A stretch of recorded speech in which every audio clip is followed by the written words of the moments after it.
The University of Texas at Tyler now presents Ethiopia from Team 40. Ethiopia is located in the Horn of Africa. It is notably the second most populated country in the continent of Africa. Nationals of this country are Ethiopian. The capital is Addis Ababa. The total land area is 1,104,300 square kilometers.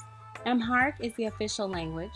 Ethiopian birr is the currency, and it is one of the largest landlocked countries in the world.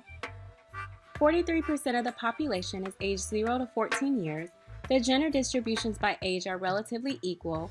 The total population is roughly a third of the U.S., and the total life expectancy is 17 years shy of the U.S. We now know some key facts about Ethiopia. Let's look at specific information in regards to conducting business there using the pestle structure. We will look at political, economical, sociocultural, technological, environmental, legal, and SWOT analysis. We'll first take a look at politics in Ethiopia.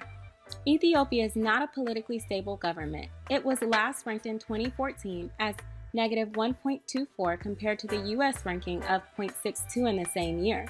It is a federal parliamentary republic.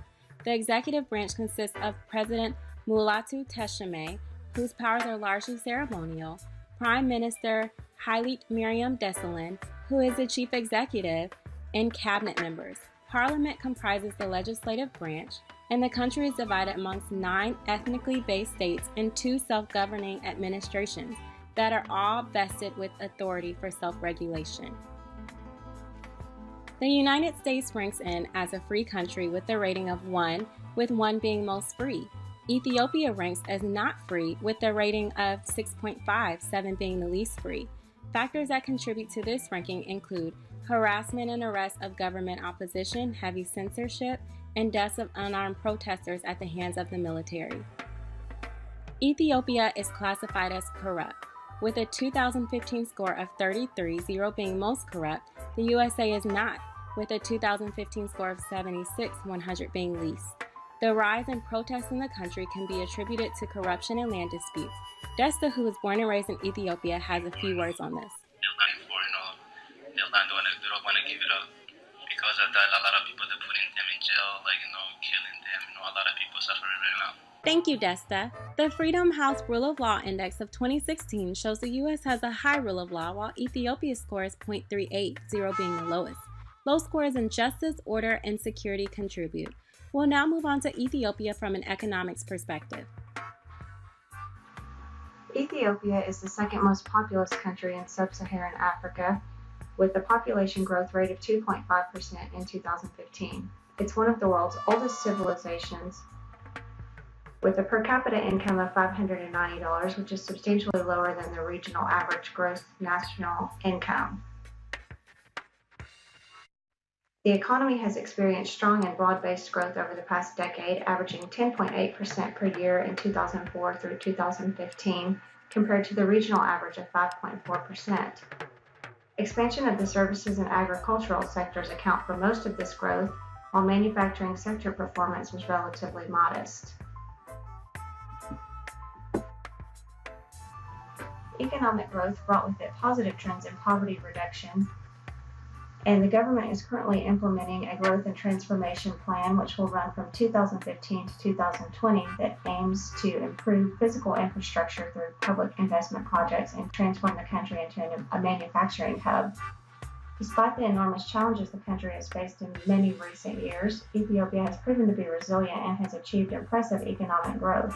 There have been significant progresses in key human development indicators, and child mortality has been cut in half, and life expectancy has risen by 1 year every year since 2000. Ethiopia is the 7th fastest growing economy since 2000, but despite its growth was also the world's 2nd poorest country in 2000. Yet the acceleration to 11% in 2004 to 2014 was better than that of China or India and gives credibility to the authorities' target of middle income status by the year 2025.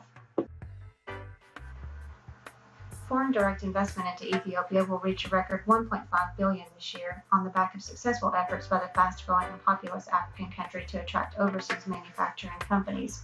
China has helped fund Ethiopian development, and their funding has contributed to increased trade flows between the two countries. Nearly 2/5 of all Ethiopian imports now come from China, and China also takes 12% of all Ethiopian exports.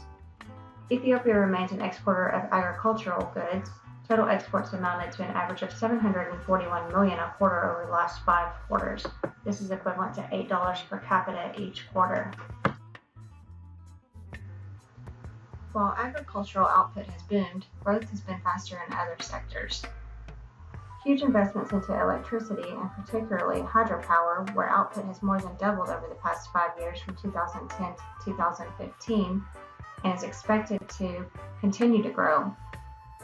The Grand Renaissance Dam is a good example of a huge investment into electricity and hydropower.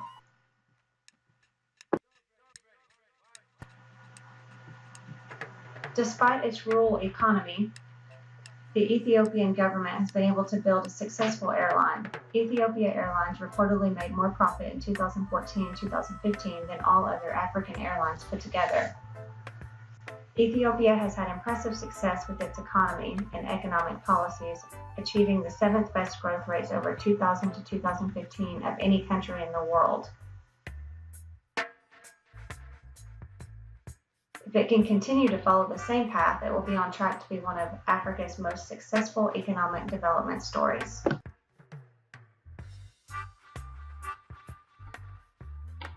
Ethiopia has a diverse mix of ethnic backgrounds. It is a country with more than 80 different ethnic groups, each with its own language, culture, custom, and tradition. The majority of the Ethiopian population subscribes to the Oromo ethnic group, while the majority of Ethiopians are Christians, with about 43% of the population. If we take a look at some cultural variables regarding Ethiopia, we can take a moment to look at the Hofstede dimension. Concerning Ethiopia against the United States, we can see that Ethiopia is a society where people accept a hierarchical order in which everybody has a place. Hofstede's dimensions also tell us that Ethiopia is a collectivist society, unlike the U.S., which is geared more towards individualism. Ethiopia is also a very masculine society, driven by competition, achievement, and success. Now, looking at the Human Development Index, we see that Ethiopia's quality of life is poor compared to the United States. Out of 188 countries, it is ranked number 174. Factors that contribute to the low Human Development Index for Ethiopia is poor quality health care, lack of education opportunities, and a poor economy. Ethiopia continues to rank at the bottom of the scale for technological advances. Due to the low economic growth, 1% of Ethiopians have access to a computer.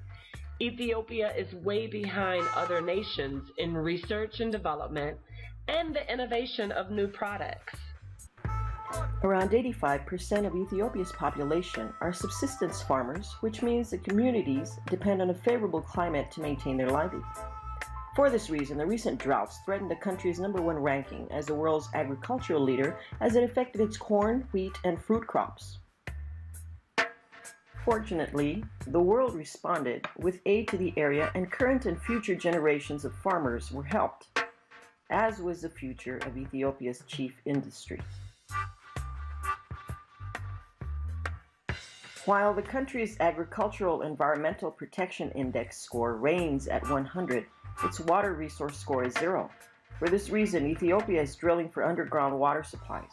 It is an endeavor that is creating jobs and helping to remove the fear of drought while promoting stability and a brighter tomorrow for this developing country. Eco-friendly green structures are being built with agricultural waste. It is a growing industry which is replete with possibilities for a greener, more self-sustaining country. and the farmers may even benefit from their own discounts. The capital of Addis Ababa is helping to move Ethiopia away from the lowest end of the environmental health risk spectrum. By building things such as their first outdoor public toilets, the capital is investing in a healthier Ethiopia, free from illness and disease. Ethiopia's legal system is based on the Constitution of the Federal Democratic Republic of Ethiopia. Enacted in 1995, it is a lengthy document which covers the protection of human rights, equal rights, including those for women, property rights, and patent and copyright laws which seek to protect innovation and creation. The judicial system consists of a federal Supreme Court and state courts which have the right to create lower courts when necessary. Courts of Sharia are also present due to the large Muslim population. Ethiopia's rule of law is point 38, which may indicate that although they have many laws under their civil law system, having them enforced may actually come with a struggle. Now we will cover the SWOT analysis of Ethiopia. Ethiopia has many strengths, weaknesses, opportunities, and threats. I will be covering one of each. Ethiopia's main strength is trade freedom that has contributed to their recent expansion of economy. Strong agricultural resources due to effective farming techniques have allowed them to successfully export their agricultural products to surrounding countries. A bank of natural resources including iron, oil, diamonds, platinum, and gold have contributed to these exports. Ethiopia's leading weakness is poverty. 33% of Ethiopians' population is below the poverty line, placing them among the world's lowest in per capita income. Government corruption and an unskilled labor force contribute to continued poverty, with only 15% of Ethiopians graduating from high school every year. The future of Ethiopia is not bleak due to a large opportunity as the second most populous country in Africa of 91 million people. The government currently has strong public investments into this potentially large economy and has a growth and transformation plan in place to add manufacturing to their agriculture and natural resource strengths. As this economy grows, a need for stronger property rights and regulatory efficiency is becoming evident, which would allow foreign direct investment to tap into this large population. Government corruption and poor property rights are a threat to the emergence of recent entrepreneurial activity.